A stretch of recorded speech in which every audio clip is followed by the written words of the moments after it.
লাগিছে যি গুৰুদেৱ কালীচৰণ ব্ৰহ্ম যিয়ে মানে বড়ো জাতিক এটা সংস্কাৰিত এটা জাতি হিচাপে প্ৰতিষ্ঠা কৰাৰ পৰিকল্পনা লৈ পেলাই সমাজ সংস্কাৰৰ কাম কৰিছিল, ব্ৰহ্ম ধৰ্ম প্ৰচাৰ কৰিছিল।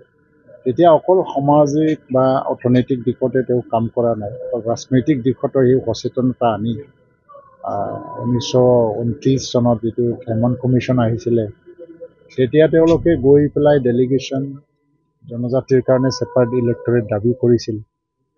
আৰু এই ধুবুৰী জিলাটো মানে বৰ্তমান ধুবুৰী জিলা গোৱালপাৰা আহি সময়ত মানে যিটো ইষ্ট বেংগলৰ লগত চামিল হোৱাৰ যিটো প্ৰক্ৰিয়া এটা আৰম্ভ হৈছিলে, সেইটো তেওঁ বাধা দিলে। আৰু এই সময়ত আমাৰ মহম্মদ গিয়াছুদ্দিন আহমেদ, তেওঁ এজন উকিল আছিল পেছাত। তেওঁলোকে গুৰুদেৱ কালীচৰণ ব্ৰহ্ম আৰু এই ট্ৰাইবেল লীগৰ মানুহবিলাকক সহায় কৰিছিল। কাৰণ এই সময়ত ভাল এটা দৰখাস্ত লিখিবলৈ বা এটা পিটিশ্যন লিখিবলৈ এজন উকিলৰ প্ৰয়োজন আমাৰ মাজত নাই। আৰু চাইমন কমিশ্যনক লগ ধৰি পেলাই তেখেতসকলে এই পিটিশ্যনটো প্ৰথম দিছিল। গুৰুদেৱ কালীচৰণ ব্ৰহ্ম কোম্পানীও বনালে। ইয়াৰ দৰঙৰ পৰা ধুবুৰী আৰু পৰ্বতজৰাৰ যিটো ট্ৰেডাৰ্ছ, বড়ো ট্ৰেডাৰ্ছ একত্ৰিত কৰি পেলাই ব্ৰহ্ম কোম্পানী কৰি তেওঁ এটা ট্ৰেড এণ্ড কমাৰ্চত এটা হাত দিছিলে। কাৰণ অৰ্থনৈতিকভাৱে স্বাৱলম্বী নহ'লে এটা সমাজ কেনেকৈ হ'ব। আৰু এটা কোঅপাৰেটিভ মুভমেণ্ট আৰম্ভ কৰি দিলে, মা বন্যাগুৰি যিটো উইভিং চেণ্টাৰ বনাই পেলাই। এই সময়ত অসমতো সমগ্ৰ অসমতো কোঅপাৰেটিভ মুভমেণ্ট আৰম্ভই হৈছিল, তেওঁ ইয়াত আৰম্ভ কৰি দিলে। এতিয়া মানে এই উইভিং চেণ্টাৰটো মই ৰিভাইভ কৰিবৰ কাৰণে প্ৰচেষ্টা লৈ আছোঁ কাউন্সিলৰ লগত। আৰু আনফালে এটি শিক্ষা দীক্ষাত খুব বেছিকৈ গুৰুত্ব দিছিলে। কাৰণ শিক্ষাটো কম্পালচৰি, চবেই মানে শিক্ষা ল'ব লাগে, কোনো ঘৰৰ বাচ্চাই স্কুলত নোযোৱাকৈ মানে থাকিব নোৱাৰে। এই ধৰণৰ তেওঁ প্ৰক্ৰিয়া লৈ পেলাই আজি এই বড়ো মহাসন্মিলনী গঠন কৰিলে, তাৰপিছত বড়ো ছাত্ৰ সন্মিলনী গঠন কৰিলে, তাৰপিছত বড়ো সাহিত্য বা গঠনলৈকে আৰু ট্ৰাইবেল লীগ গঠন, সকলো ক্ষেত্ৰত গুৰুদেৱ কালীচৰণ ব্ৰহ্মৰ অৱদান আছে। তেখেতেই আগভাগ লৈছিলে। এই মহান ব্যক্তিৰ এই ইতিহাসৰ লগত জড়িত এজন ব্যক্তি মহম্মদ গিয়াছুদ্দিন, তেখেতক আজি যে সন্মান দিছে ব্ৰহ্ম ধৰ্ম সংগঠনে, মই ভাবোঁ এইটো উচিত সন্মান দিছে।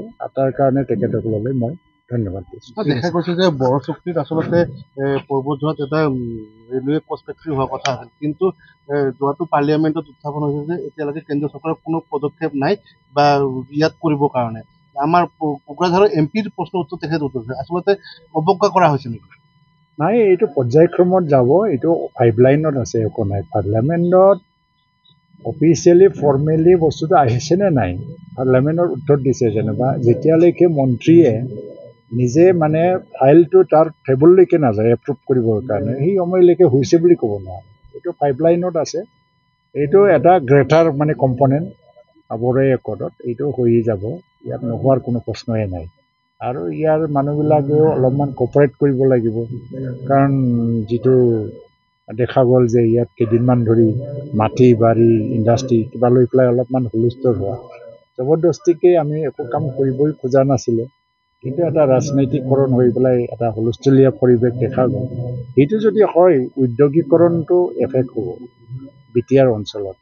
কাৰণ ভাৰতবৰ্ষ বা অসমত কোনো ঠাইত উদ্যোগটো প্ৰতিবাদ কৰা বা নালাগে বুলি কোৱাৰ কোনো শক্তি নাই আজিকালি, চবতে ৱেলকাম কৰে।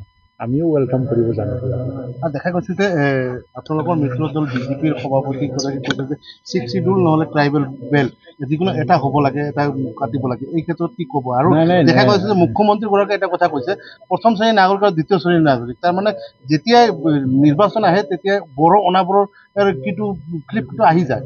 এই ক্ষেত্ৰত কি আচলতে আপোনাৰ পৰিস্থিতি? কোনে কি লৈ পেলাই ৰাজনীতি কৰিব ওলাইছে, UPPL তাৰ লগত কোনো মানে ধাৰদাৰি নাই। UPPLে এইটো লৈ চিন্তাও নকৰে। কাৰণ ছেকেণ্ড ক্লাছ নাগৰিক বোলা বস্তু কোনো কনচেপ্ট নাই ভাৰতৰ সংবিধানত।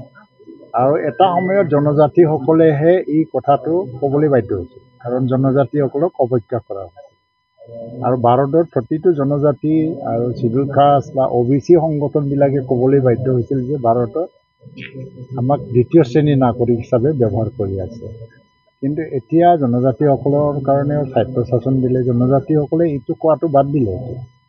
আৰু ইয়াত কোনো একো মানে মই নাভাবোঁ যে ইয়াত এটা ষ্ট্ৰং ৰিয়েকশ্যন দিব লগা আছে মুখ্যমন্ত্ৰীয়ে হয়তোবা কোনোবা এনেধৰণৰ অভিযোগ উত্থাপন কৰিছিলে তেতিয়া উত্তৰ দিছিলে যে নাই BTRত আৰু দ্বিতীয় শ্ৰেণীৰ নাগৰিক থকাৰ কোনো প্ৰশ্নই নাই আৰু আমাৰ দিলীপ শইকীয়াই কি পৰিস্থিতিত কৈছিল এতিয়া মই নাজানো কিন্তু তেওঁ যেনেকৈ কৈছে আৰু সংবাদ মাধ্যমৰ যোগেদি ৰাইজলৈ যিটো এটা শুনোৱা হ'ল সেই এটা কথাটো ঠিক সঠিক নহয় কাৰণ 6 শিডিউল আমাৰ এৰিয়াত যেতিয়া নেকি 2003 চনত মানে এক্সটেনশ্যন কৰা হৈছে সংবিধান এমেণ্ডমেণ্ট কৰি পেলাই তেতিয়া প্ৰশ্ন হৈছিলে যে 6 শিডিউল মানে ট্ৰাইবেল এৰিয়া কাৰ্বি আংলংটো ট্ৰাইবেল এৰিয়া MCLটো ট্ৰাইবেল এৰিয়া 6 শিডিউল মানে ট্ৰাইবেল এৰিয়া নহয় ট্ৰাইবেল এৰিয়াৰ এটা সুকীয়া প্ৰভিজন তো প্ৰত্যেকটো 6 শিডিউলটো ট্ৰাইবেল এৰিয়া বুলি সংবিধানত যেটো প্ৰভিজন আছে ঘোষণা কৰা হয় কিন্তু আমাৰ BTRত ট্ৰাইবেল এৰিয়া হিচাপে ঘোষণা কৰিব নোৱাৰে ভাৰত চৰকাৰে ক'লে কাৰণটো হ'ল যে ইয়াত 80% বা 90% য'ত ট্ৰাইবেল মানুহ আছে এইটো ট্ৰাইবেল এৰিয়া ঘোষণা কৰিব পাৰি তাত কিন্তু ডেমোগ্ৰাফি চেঞ্জ হৈ গ'ল নন ট্ৰাইবেল মানুহ বহুত আছে ট্ৰাইবেল এৰিয়া ঘোষণা কৰিব নোৱাৰে ট্ৰাইবেল এৰিয়া ঘোষণা কৰাৰ লগে লগে কি হয় এইটো এছেম্বলি বা পাৰ্লিয়ামেণ্ট বা এইবিলাক চিটটো 100% ৰিজাৰ্ভ হৈ যায় এইটো কৰিব নোৱাৰি বুলি কৰা নাই আৰু এইটো যিহেতু 6 শিডিউল দিলে কিন্তু ট্ৰাইবেল এৰিয়া নকৰিলে সেইকাৰণে বেল ব্লকটো এবলিছ হোৱাৰ কোনো প্ৰশ্ন নাই বেল ব্লকটো এনেকৈ থাকি গ'ল এই কথাটো তেওঁ জানে নে নাজানে মই নাজানো আৰু ইয়াতে যদি বেল ব্লকত হাত দিয়ে তেতিয়া অসমত ট্ৰাইবেল সংঘই এইটো হয়তো বা সহজত নলয় কাৰণ গোটেই অসমৰ জনজাতিসকলৰ অধিকাৰ সুৰক্ষা বা আত্মপ্ৰতিষ্ঠাৰ প্ৰশ্ন আহি যাব কাৰণ 6 শিডিউল BTCটো কেনেকৈ বনোৱা হ'ল তাৰ ইতিহাসো জানিব লাগিব কাৰণ এইটো অটল বিহাৰী বাজপেয়ীৰ নিচিনা মহান ব্যক্তি তেওঁ প্ৰাইম মিনিষ্টাৰ আছিলে আৰু কে আদবানী বিজেপিৰ পিতামহ বুলি কোৱা হয় তেখেত হোম মিনিষ্টাৰ আছিলে তেওঁলোকেতো ভাবি চিন্তি কৰিছিলে আমাৰনো কিমান আমাৰতো ইমান দিমাগ নাছিলে এইটো ভাবিব যেতিয়া নিৰ্বাচন আহে তেতিয়া কিন্তু বড়ো অনাপৰ ট্ৰাম্প কাৰ্ড খেলে এইবিলাক খেলিব চবেই খেলিব না বিজেপিক লৈ না কংগ্ৰেছৰ বিৰোধে যুঁজিব লগা আছে না BTFৰ বিৰোধে যুঁজিব লগা আছে UPPLে নিজৰ লগতে যুঁজিব কাৰণটো কি হ'ল আমাৰ চিম্পল মেজৰিটি যদি আমাৰ হাতত আছে এপচুলুট কেনেকৈ কৰিম তাৰ জোৰ চামি কৰিম যিকোনো খবৰৰ বাবে যোগাযোগ কৰক 7099017330 লগতে 7099017110 নম্বৰত